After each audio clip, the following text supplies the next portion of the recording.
Welcome to the Global Speaker Advantage, the #1 podcast where your voice goes beyond borders. Hosted by Oliver Nshom, international speaker and coach, this show is for speakers ready to grow influence, land paid gigs, and make a global impact. Tune in every Tuesday and Friday weekly for insights, interviews, and strategies to help you thrive on the world stage. Let's go global.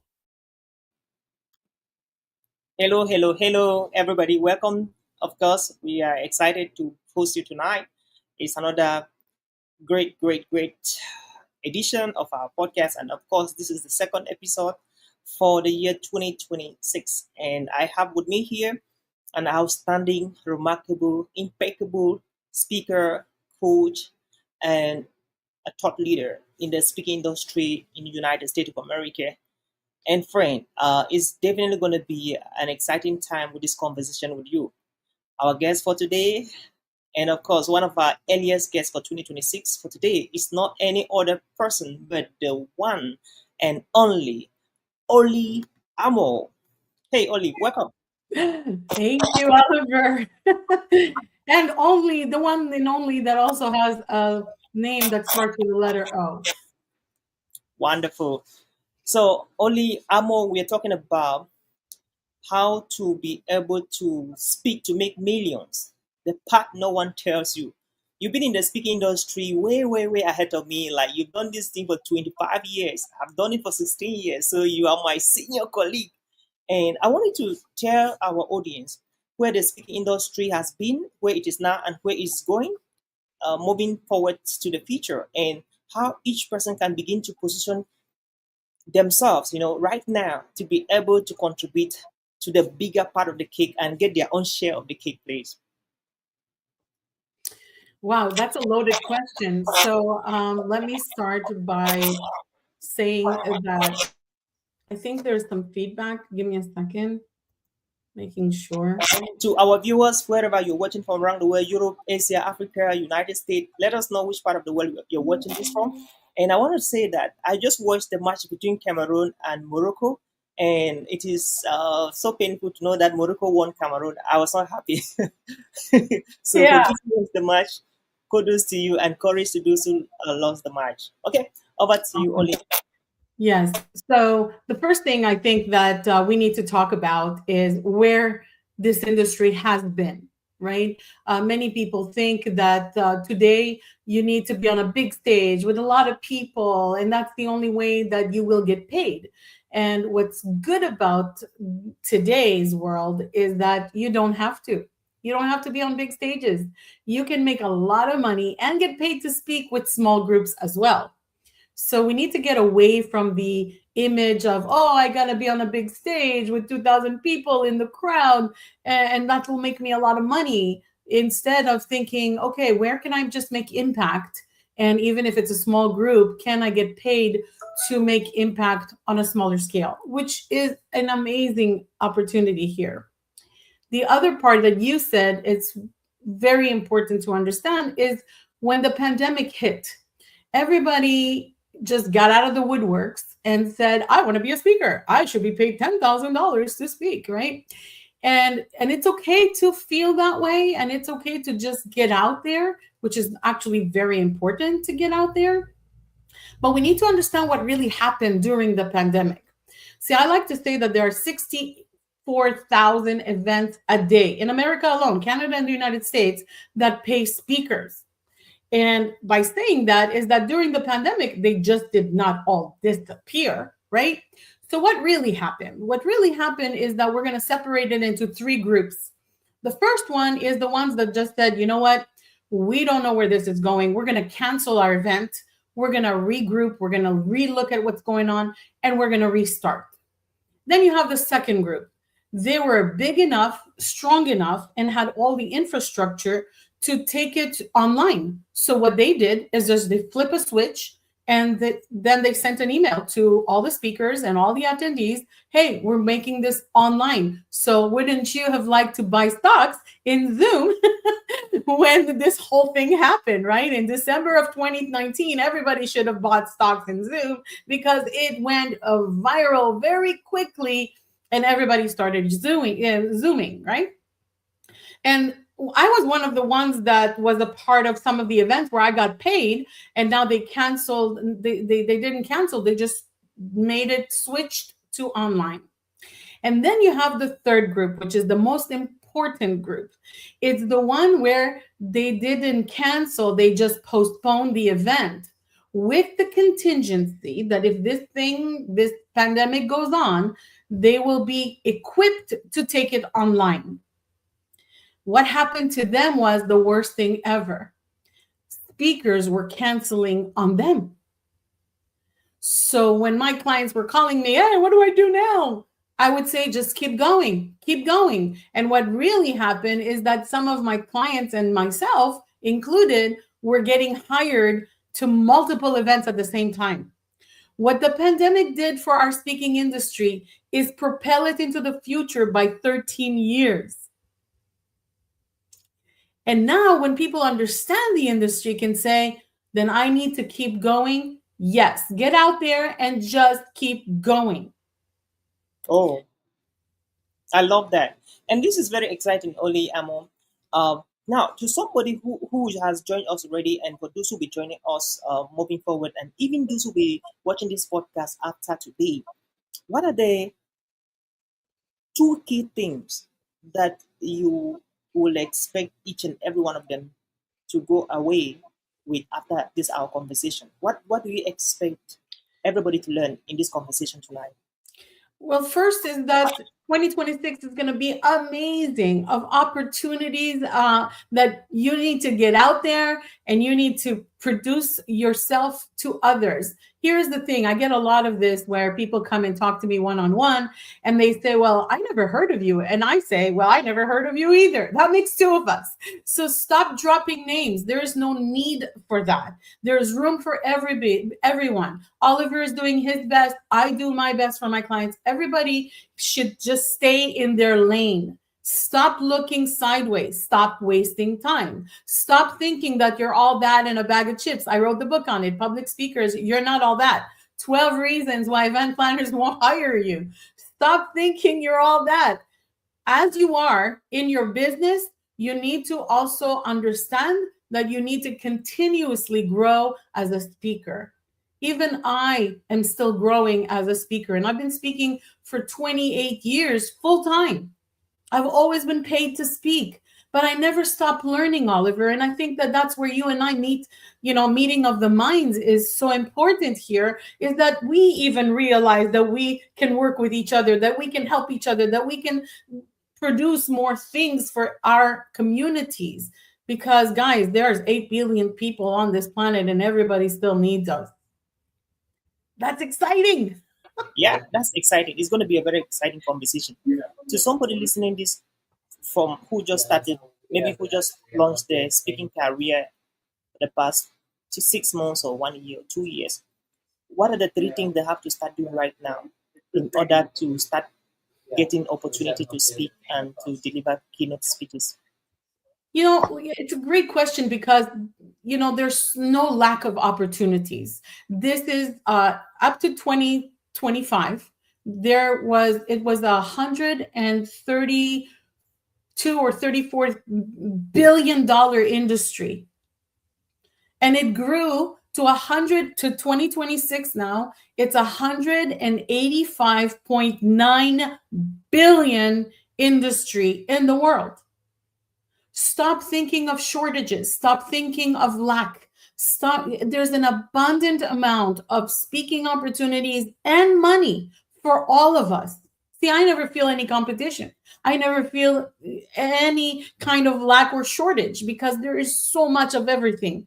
So the 3 things everybody should start doing right now, it's a numbers game. Start contacting events and go to events. Go volunteer at events. Make yourself known. Start working with every single person out there. And I'm going to say this in a loving way. Stop speaking for free. You are killing the industry. Oliver, I like to say that I have no filter between my brain and my mouth, because I'm so straightforward. And when people say to me, well, I just want to speak for free so I can get exposure, I'm going to say this to you straight and narrow. Go outside. The sun is going to give you plenty of exposure. You don't need exposure. You need a plan. You need to be getting out there. You need a plan of live events and you need a plan of virtual events. And by the way, I get paid for both. Whoa, I love that. Only I came across a very staggering statistics this afternoon, and it was indicated that as of 2025, the content creation industry was worth about 191 billion US dollars. And as of 2030, 4 years from now, is going to quadruple to 525 US dollars globally.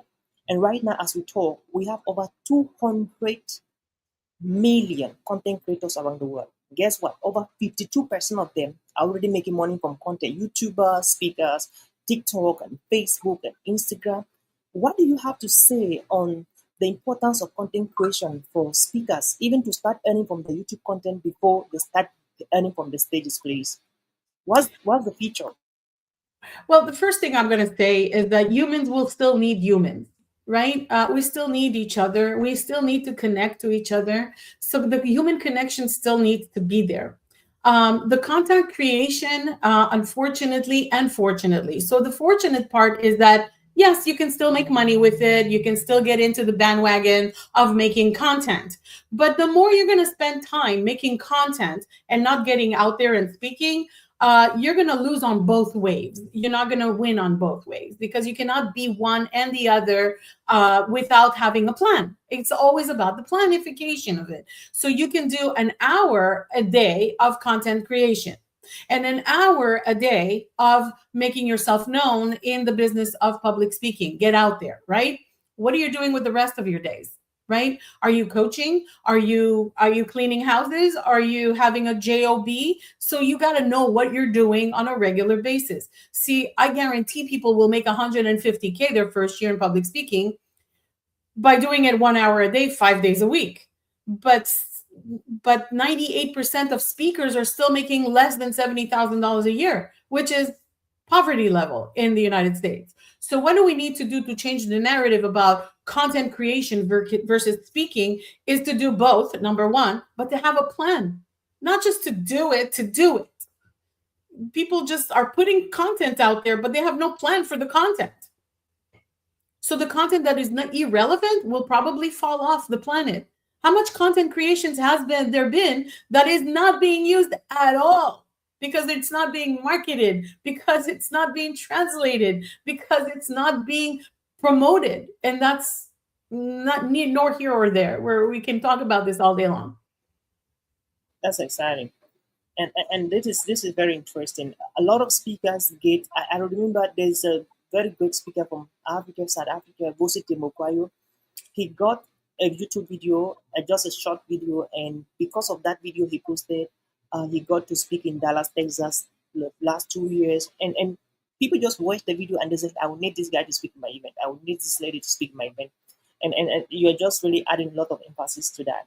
Let's look at it. Only you've written a book on what is making you not to be hired by event organizers, and in this book you've interviewed tons and dozens and hundreds of keynote speakers and thought leaders in the speaking industry. What are the three things that you actually found in your book or in your discovery or in your research writing this book that actually stood out? Why event organizers don't hire some particular speakers, but they keep bringing back a particular speaker every year in and year out? Yeah, that's really aggravating, right? Isn't that frustrating that you are not being hired as a speaker and they hire the same people, boring people every single year? Well, there's a saying that you know you're better off with the devil you know than the one you don't, right? And that's event planners are actually thinking that way. The first thing that they say is that speakers don't know what the heck they're doing.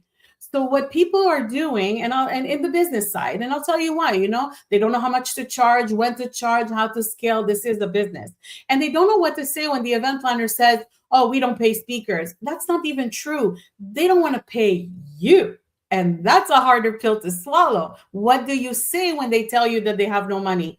because it's not true. And the other part of it is that they don't have their stuff together, right? I would rather even use a bad word to tell you that they don't know what they're doing because they don't have the right stuff together. I have many people come to me and say, oh, I have my bio. Yeah, but not in the way event planners want to see it. Oh, I have my speaker sheet. Yeah, but not the way event planners want to see it. By the way, Oliver, there is no such a thing as a one sheet. Did you know that? There's no one sheet. It's either a speaker sheet or a media sheet. There is no one sheet. But people are so freaking lazy, right? Sorry for my language, but people are lazy. So they created this thing called one sheet because a resume is a one sheet, right? And so I'm going to say this to you. For those of you who think that you have a book and you should be getting paid to speak, stop thinking that, because you don't need a book to get paid to speak. That's number one. You don't need a book. You don't need a podcast either, but it's fun to have and it's good to get yourself out there. But a book is a glorified business card. And then for those of you who are working on your website, you don't need a website to get paid as a speaker. You don't. And people say, really? I don't need a website? No, you don't. They need to know who you are before they even go look for you anywhere. So here's my little tip for you guys where they go. They are looking at your social proof. You want to know how is your social proof? Open your browser in Chrome and go to the right where it says Gmail and then it says images next to it. Click on images. And once you get the Google Images logo, in the bar, write your name. Type your name and then press enter. If you don't see 3 to 5 rows, the first 5 rows, all you, like being on podcasts, being out there, pictures of you, no headshots. The headshots don't count. That's why we take the first row out.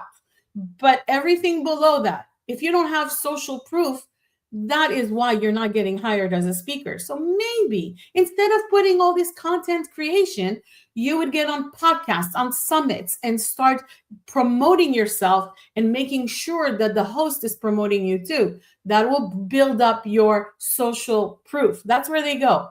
One of my clients just texted me today, actually, Oliver, so it's an easy thing to say, is he said, oh, an event planner contacted me and I don't know what to do. They want to see my stuff and I don't have a website. I'm like, good. Do you have a LinkedIn profile? And he's like, yeah. I said, send them to your LinkedIn profile because that's easier for them to look at you. And it doesn't matter if you have 3,000 or 100 following you. Don't worry about that. This is about having presence. I have influencers that I could tell you call themselves influencers, and you go to their LinkedIn profile and there's no banner. It's that green thing that, it's generic from LinkedIn. Well, you can't be an influencer and not have a good banner. So there's things that we can do to get out there without spending money, without being crazy busy creating other stuff that we don't need. So the one sheet does not exist. So that's how you know when people are old school mentality or they don't know what they're doing. So when event planners say, oh, do you have it? Event planner will never say to you, do you have a one sheet? Ever. Oh, this is interesting. Yeah, my wife just said great. Oh, she's watching. Oh, hello. Nice to meet you. so this is very interesting, Oli. So tell me, Oli, what are the other ways? It's exciting that our names start with the same letter. It's so cool, right? Yes. So what are the other ways apart from speak on the stage that speakers can make money? Even starting from Africa, we have a bunch of speakers we're working with from Africa, in United States, in Asia. Apart from going to the stages, dealing with the keynote, getting the checks, what are other ways or like income generating activities that speakers should actually work on so that they should not just focus on the keynote that they are doing out there, but they actually have other income generating streams from your experience speaking for 28 years? 28 years full time. Yes. Okay. So there's a couple of things here that are very important. People think that speaking on Zoom or online or a live stream like this, you don't get paid. You do. I just spoke in Italy. They paid me $10,000 to come on Zoom. And so people say, oh, because you're on Zoom, don't they pay you less? I'm like, well, am I giving less value? No. Therefore, my fee is the same, right? So your fees are the same. But if you knew how much to charge, where to start, how to scale, that will be your only downfall, is that you don't know how much to charge. You don't know how to deal with the event planners on the scaling side of things. But you can charge for speaking on Zoom. Just make sure you do. Number one. Number two is go out as much as possible. And you know what, Oliver, I will give you my latest amazing book. It's digital, so you can give it as a gift to your people, because there is at least 50 ways you can monetize your speaking right now in your own backyard.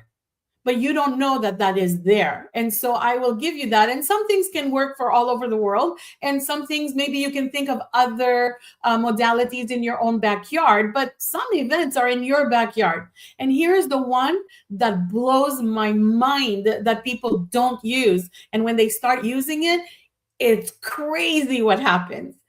You know what? My own mother, did not know what I do for a living until 2019. He never knew, right? She knew I was a speaker, but she doesn't understand the speaking industry. She doesn't know what speaking is. So she's like, speaking, what are you speaking about, right? So I brought her on my speaker cruise, and then she saw me speak. And there was one guy that was, the host. He was our MC. And he said to her, well, what did you think about the event? And she said, well, I never knew what my daughter did. And I'm very proud of her. Listen, I have an MBA and a law degree, and I never heard my mother said, I'm proud of you, right? So that was big. So what I'm going to say to you guys, and the reason I talked about it, Oliver, is that our own family, our own friends don't know what we do. We got to show them what we do. So create a webinar and invite everyone you ever met, your neighbors, your colleagues from work, your friends from high school. I don't care. Invite everyone to it so that they see what you're doing and can refer you. So one of my clients who was all down and out, who wasn't making the money, after a month, she said, well, it's not happening. It's not going. And I said, okay, did you reach out to your immediate friends, people, colleagues, anywhere? Within a month, she made $31,000 in speaking fees. We are looking too far away from our own backyard. And we want people to just come knock on our door because we are who we are. Well, there's two reasons why people come into this industry: to feed their pocket or feed their ego. I'm here to feed your pocket, not your ego. Okay, I could care less about your ego. Make sense? You have value in your experience. And for all of you listening, I don't care how old you are, where you've been, and what you've done. Until this second, you've paid for it. You've paid for it with time, money, education, blood, sweat, tears, aggravations, ups and downs. Heck, Oliver moved all the way from Cameroon to the United States. Are you serious? Like, he's been there, done that, been working it like crazy. And I love about him is that he has no fear. Hallelujah. Praise the Lord, right? Like, so good. But he paid the price. Shouldn't he get paid to speak? Shouldn't you? For everything that you've learned until this minute, you've paid for it, whether you like it or not. And therefore, you do need to get paid to speak. I love that. This is so beautiful. Thank you so much, Orly. Thank you, Kevin. Yeah. So what are your last words to the people watching I us? need to get to my last words. Okay. Yeah. Well, one of the things that I will say is, keep open-minded and keep positive-minded, not because of positivity, but because of the heart has to generate some energy for you. It's your passion that's going to sell you. That's number one. Number two, you have a message, somebody's willing to pay for it. That's my tagline. That if you have a message, somebody is willing to pay for it. It's a numbers game in this industry. So don't get discouraged. It's just a numbers game. If you think of Shark Tank, or if you think of those kind of shows, it's a numbers game. They know their numbers. Do you? And this is a business. As much as it is for stroking our ego when we're on stage and everybody loves us and all of that good stuff, in order to get there, we need to do the small steps, 1 inch at a time. Like we really need to make sure that our foundation is solid, that nobody can knock us down. That's my last word. Thank you so much, Orly Amor. That was so powerful. What a podcast! What a conversation! And you wouldn't believe that the wife of my mentor and dear mother to me, Dr. Claudia Gafferson, is watching this podcast from Florida. Can you imagine a Hey, high mom? Claudia. Cool. So Kevin is watching from the southern part of America, Georgia, Atlanta, Georgia. And then Cool. we have, yeah, Schneider is watching from Cameroon. Laura is watching from Cameroon. Beautiful. Wonderful. Beautiful. Thank you so much, guys. Thank you so much, guys, for watching. Oladi is watching from Linton, Nigeria. All right, guys. Thank you so much. It was such a brave and interesting podcast. I'm excited. I hope to have you again in the Global Speakers Advantage podcast, maybe for a physical podcast conversation, which is going to be Absolutely. longer and deeper than this kind of 30 minutes we just had today. Yeah. Yeah. We're So, going to play together in 2026. yeah. So I'm looking forward to see you in Florida Sounds next week. good. And Next week? All yeah, right. until we meet again, remain blessed and God bless you. God bless you all. Awesome. All right, everybody. Thank you for watching. Let us know which part of the world you're watching us from. And congratulations to the indomitable Lions of Cameroon for playing and dribbling everybody. It was a wonderful victory for us. We did the playing and we controlled the game. Somehow Morocco won us, but we did our best. That's what we can do. We continue doing here. And that's it, guys. Courage to all the Lions. Thank you, thank you, thank you, thank you. And that is how we saw it for today at the Global Speakers Advantage podcast. Until we meet again next week, God bless you and bye bye.